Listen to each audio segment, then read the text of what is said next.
Il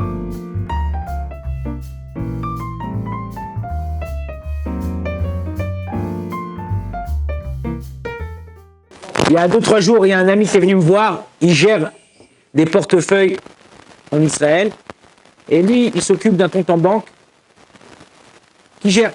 Le propriétaire, il a appelé du compte en banque, il lui dit, qui habite à Paris, il lui dit, écoute, Bruno, mets-moi 1 million de shekels sur, bloque-les-moi pour 3 mois, ça me porte un peu des intérêts. Il dit, d'accord, il n'y a pas de problème. Il s'est dit, si je ne le fais pas maintenant, je vais oublier avec tout ce que j'ai à faire. Tout de suite, il rentrait dans son ordinateur, tac, tac, tac, tac, tac. Il a bloqué 1 million pour 3 mois. Il a terminé. 10 minutes après, le mec, il appelle, il dit, tout compte fait, il ne me bloque pas l'argent. Maintenant, lui, s'il sort l'argent, il va payer des taux, des intérêts. Il lui a rien dit. Il a dit, ok, d'accord, je te bloque pas l'argent, bien qu'il avait déjà bloqué l'argent. Il m'a dit, là, on arrive à la fin des 3 mois et l'argent va sortir. Mais non, sur 1 million d'euros, il y a 40 000.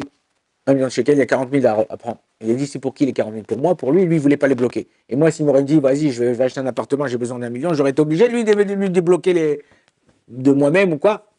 Est-ce qu'on peut faire tout pour moi, moitié-moitié, tout pour lui? C'est quoi la halakha? La même chose au niveau d'un broker. Un broker, c'est celui qui gère des actions, tout ça. On l'investit, on prend parce qu'il connaît. Il y a un client, lui, il a un patrimoine, il y a un client qui l'appelle, lui dit, voilà, mets-moi 100 000 euros sur cette action, l'action A. OK? Lui, qu'est-ce qu'il fait? Il regarde sur son ordinateur, le broker, il voit l'action A, bof, il dit rien à son client, il voit l'action B, elle va cartonner, il met sur l'action B. Bémet, l'action A, bim, elle est tombée, l'action B, bim, elle est montée. OK? Et ce qu'il fait, le broker, il prend tout pour lui, moitié-moitié, c'est pas son argent, donc qu'est-ce qu'on fait? Ta-na-na-na-na-na-na.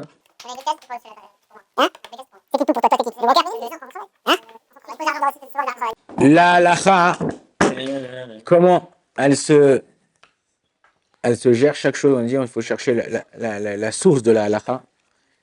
Il y a Bémet, on aurait pu comparer ça à un chaliard. Le broker, il reçoit de l'argent. Cette personne qui gère le patrimoine, il reçoit de l'argent par action, par ça dépend comment ils ont fixé sa paye. Mais il a aussi un din, a priori, de chaliard. Chaliard, c'est un envoyé. Un messager, tu l'as pris pour la colombe ou quoi? C'est un postier, ça veut dire un courtier. Oui. Ouais, donc il fait des trucs. Mais non, courtier, quand je fais quelque chose et je reçois un bien par rapport à ce que j'ai fait, par exemple, il y a une halakha, c'est une gemara, il y a un halakha dans le Shulchan Aruch, c'est mal coupé guillemets, coupé dalet. Quand je vais acheter quelque chose, tu me dis, va acheter un verre. Mais non, quand je vais acheter le verre, c'est un verre acheté, tu rajoutes 1 shekel, tu as le deuxième verre gratuit. Enfin, pour 1 shekel. C'est pour qui le deuxième verre? Pour celui qui m'a envoyé là acheter le verre ou pour moi?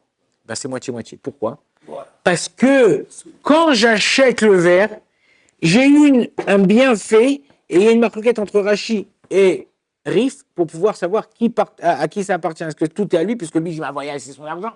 Et moi, si j'étais pas parti, j'allais là-bas, j'aurais pas pu y aller, lui, il ne serait pas parti, donc il n'aurait pas pu acheter. Ça, c'est dans le din de chaliard quand j'achète quelque chose. Par contre, le din, la loi, la halakha dans notre cas, nous, avec le broker, avec Bruno, ouais, c'est différent. Pourquoi c'est différent? Parce que là, il y a une gemara dans Maseret Baba Messia, Daf Kouf Dalet, Amoud Aleph, Amoud Bet Shama. On parle d'un Harris. C'est quoi? Pas Harry Potter. Ouais, Harris, c'est quoi? Harris, c'est quelqu'un que j'ai un champ, il travaille pour moi. Je lui dis, tu sais quoi, moi, j'ai pas envie de me salir les mains, j'ai pas envie de me fatiguer. Toi, tu travailles dans mon champ. 70-30. Moi, je suis le patron, c'est à moi le champ, c'est à moi le terrain, c'est un truc. 70 pour moi, 30 pour toi. OK? Et je lui dis, mais je veux que tu plantes des ananas. Parce que cette année, ma femme, elle aime les ananas, ça va être un carton. OK, lui, il est parti et il a vu que cette année, c'est lui qui plante des bananes. Hein, il a cartonné. Il a planté les bananes! Mais non, le prix des ananas, s'il n'aurait pas planté les ananas, ça puise beaucoup de la terre et ça abîme la terre. Alors que les bananes, ça, tu peux replanter, Il a planté des bananes et il a gagné plus qu'avec les ananas. On a gagné plus qu'avec les ananas. Est-ce que je dois lui donner en plus 30, 70, 30? Je dois lui donner 40, 60 ou 50, 50 parce qu'il m'a fait gagner de l'argent, ok, en plantant autre chose ou non? La Gemara a dit non, tu as fait autre chose. Le terrain, il appartient, la truc, il appartient. Toi, tu as fait autre chose. Et si j'ai envie de lui donner, je peux lui donner, mais je ne suis pas obligé. La même chose pour le broker. Il reçoit une paye. Tu es payé pour ça. Donc, la même chose pour Bruno. Il est payé pour ça. Mais non, à partir du moment où il a changé, où il n'a pas fait comme je lui ai dit, il peut demander, du regarde, je t'ai fait gagner de l'argent. De toute manière, cet argent, il a été truc.